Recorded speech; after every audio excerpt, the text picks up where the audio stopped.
Hello everyone, কি অবস্থা সবার? আশা করি সবাই ভালো আছেন। আলহামদুলিল্লাহ, আপনাদের দোয়ায় আমিও ভালো আছি। তো আজকে যাব হচ্ছে কক্সবাজার। আমরা কক্সবাজার উদ্দেশ্যে রওনা দিয়েছি, আর আমার সাথে যাচ্ছে হচ্ছে আমার বন্ধু ফারুক। তো আমাদের প্রথমে চকরিয়া যেতে হবে। চকরিয়া যাওয়ার জন্য একটা অটোতে উঠে পড়লাম। অবশেষে আমাদের প্রাণের শহর চকরিয়া এসে পড়লাম।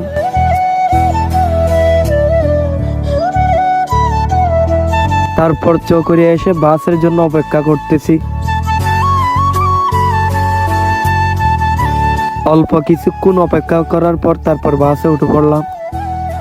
আর গাইস, আজকের ওয়েদারও কিন্তু সেই।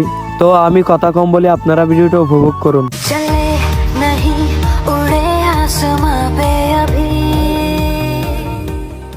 তারপর আমরা অনেকক্ষণ জার্নি করার পর অবশেষে কক্সবাজার কাছাকাছি চলে আসতেছি।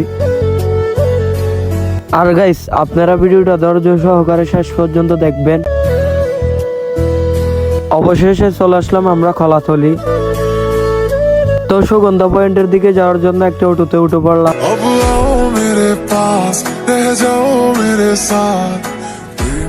কি একটা অবস্থা দেখেন গাইস, জ্যামের মধ্যে আটকে আছি। কারণ এটা হচ্ছে সিজন, কারণ ঈদ উপলক্ষে সবাই ঘুরতে আসে।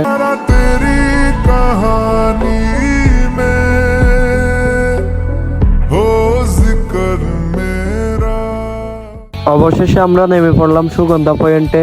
সুগন্ধা পয়েন্টে নেমে এক গ্লাস শরবত খাচ্ছি, কারণ খুব গরম ছিল। গাইস, অবশেষে আমরা আমাদের সেই কাঙ্ক্ষিত জায়গা কক্সবাজার সমুদ্র সৈকতে চলে আসলাম। তারপর আমরা হেঁটে হেঁটে চলে যাচ্ছি সমুদ্রের দিকে। দেখেন গাইস, কি সুন্দর একটা ওয়েদার। আসলে এই জায়গাটা দেখলেই মনে একটা আলাদা শান্তি আসে। তারপর আপনারাই বলেন, কক্সবাজার নিয়ে গর্ব না করে কি থাকতে পারি? সমুদ্রের দিকে আসা মাত্রই কয়েকটা ভিডিওর শুট নিচ্ছি, কারণ ওয়েদার খুব ভালো। তারপর ফারুককেও কয়েকটা সিনেমাটিক ভিডিওর জন্য শুট নিয়ে দিলাম। দেখেন গাইস, কি সুন্দর একটা ওয়েদার। আসলে সমুদ্রের ঢেউ দেখলে মনে আলাদা একটা শান্তি আসে।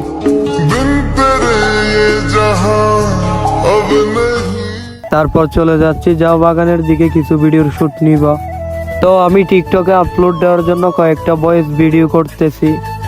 তারপর গাইস আবারও সমুদ্রের দিকে চলে আসলাম কয়েকটা ভিডিওর শুট নেওয়ার জন্য। আর গাইস, ভিডিও আরো ছিল, ভিডিও বেশি লম্বা হয়ে যাচ্ছে, সেজন্য ভিডিও আর দিই নাই। আর গাইস, আপনারা আমার ভিডিও কে কোথায় থেকে দেখেন অবশ্যই কমেন্ট করে জানাবেন। আজকের ভিডিওটা এই পর্যন্ত। আবারও দেখা হবে কোনো একটা নেক্সট ভিডিওতে। সবাই ভালো থাকবেন, সুস্থ থাকবেন। আল্লাহ হাফেজ।